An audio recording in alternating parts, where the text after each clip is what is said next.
David was not accepted to build the temple, but David was given a commandment to prepare for the temple. Wow. దావీదు దేవాలయం కట్టడానికి అంగీకరించబడలేదు దేవుని చేత, కానీ దావీదు దేవాలయానికి కావలసినవన్నీ సిద్ధపరచడానికి దేవుడు బలపరిచాడు.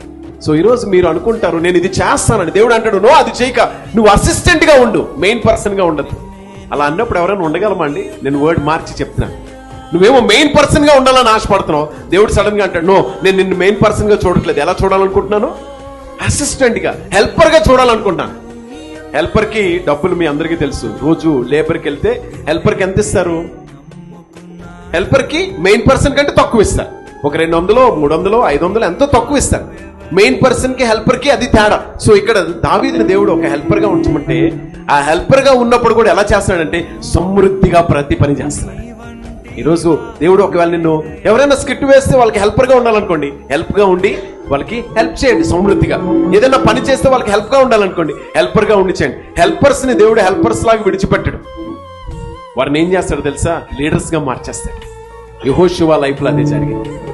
Yehoshua was a helper, Joshua was a helper, but God changed him, transformed him as a leader in his time.